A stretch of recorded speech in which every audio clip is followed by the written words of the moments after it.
मित्रांनो, आज 17 ऑगस्ट श्रावण महिन्याचा पहिला श्रावणी सोमवार. श्रावणातील सोमवार हा भगवान महादेवांना समर्पित असलेला अत्यंत पवित्र दिवस मानला जातो. या दिवशी केलेली शिवभक्ती, शिवनामस्मरण, अभिषेक आणि प्रार्थना मनाला विशेष शांती देते.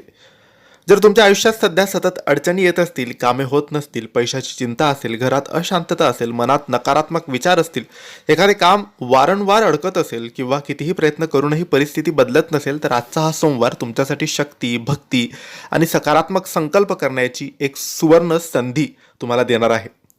आजच्या या व्हिडिओमध्ये आम्ही तुम्हाला एक साधा उपाय आणि एक प्रभावी शिवमंत्र सांगणार आहे. हा उपाय करताना सर्वात महत्त्वाची गोष्ट म्हणजे श्रद्धा, सातत्य आणि मनापासून केलेली प्रार्थना. म्हणून हा व्हिडिओ शेवटपर्यंत नक्की पहा. श्रावण महिना हा भगवान शिवाच्या उपासनेसाठी विशेष मानला जातो. भगवान शिव म्हणजे केवळ शक्तीचे प्रतीक नाही, तर ते वैराग्य, संयम, शांतता आणि परिवर्तनाचे प्रतीक आहेत. आपल्या जीवनात कितीही संकटे आली तरी महादेवाकडे प्रार्थना केली की मनाला एक वेगळीच शक्ती मिळते. म्हणूनच श्रावणातील प्रत्येक सोमवार हा शिवभक्तांसाठी विशेष मानला जातो. आज तुम्ही मोठी पूजा करू शकत नसाल तरी चिंता करू नका. महादेवांना मोठ्या दिखाव्याची गरज नाही. एक लोटा स्वच्छ पाणी आणि मनापासून केलेली प्रार्थना देखील पुरेशी आहे. आज सकाळी शक्य असल्यास किंवा दुपारी, संध्याकाळी केव्हाही स्वच्छ कपडे परिधान करून देवघर स्वच्छ करावे. त्यानंतर भगवान शिव किंवा शिवलिंगासमोर शांतपणे बसा.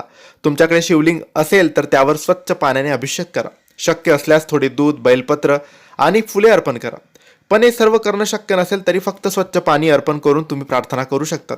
शिवलिंग नसेल तर जवळच्या महादेवाच्या मंदिरात जाऊन तिथे जाऊन शिवलिंगवर पाणी अर्पण करावे. पाणी अर्पण करताना मनात तुमची इच्छा बोला, पण फक्त माझे काम झाले पाहिजे एवढेच म्हणू नका. असे म्हणा, हे महादेवा, माझ्या आयुष्यातील अडचणी दूर करण्याची शक्ती मला द्या. योग्य मार्ग मला दाखवा. माझ्या कुटुंबावर तुमची कृपा राहू द्या आणि माझ्या मनाला शांतता द्या. ही प्रार्थना मनापासून करा. आणि मित्रांनो, हा पहिला सोमवार आज आहे, तर आजच नाही तर दुसऱ्या सोमवारी, तिसऱ्या सोमवारी, चौथ्या सोमवारी सुद्धा तुम्ही हाच उपाय आणि हाच मंत्र बोलायचा आहे. यानंतर शांतपणे डोळे बंद करा. काही क्षण दीर्घ श्वास घ्या आणि भगवान शिवाचे ध्यान करत ओम नमः शिवाय, ओम नमः शिवाय, ओम नमः शिवाय या मंत्राचा 108 वेळा जप करा. जर 108 वेळा जप करणं सुद्धा शक्य नसेल तर कमीत कमी 21 किंवा 11 वेळेस सुद्धा जप केला तरी लाभ नक्की होतो. फक्त मंत्र जप करताना घाई करू नका. प्रत्येक उच्चार स्पष्ट ठेवा. ओम नमः शिवाय मंत्राचा प्रत्येक जप करताना तुमचे मन भगवान शिवाच्या चरणी अर्पण करा. मित्रांनो, अनेक वेळा आपण देवाकडे फक्त इच्छा पूर्ण करण्यासाठी जातो, पण आज एक वेगळा संकल्प करा. महादेवाकडे फक्त पैसा, नोकरी, व्यवसाय किंवा एखादी इच्छा मागण्याऐवजी अशी प्रार्थना करा.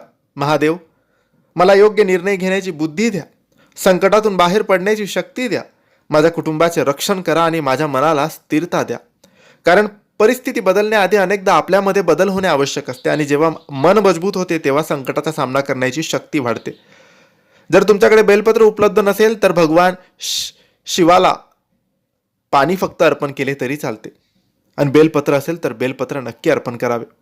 तर हा उपाय, हा मंत्रजप तुम्ही श्रावणाच्या प्रत्येक सोमवारी नक्की करा. आणि ही माहिती आवडली असेल तर लाईक आणि शेअर करा. काही प्रश्न असेल तर कमेंट्सद्वारे विचारा आणि आमच्या चॅनलला सबस्क्राईब करायला विसरू नका. धन्यवाद. श्री स्वामी समर्थ.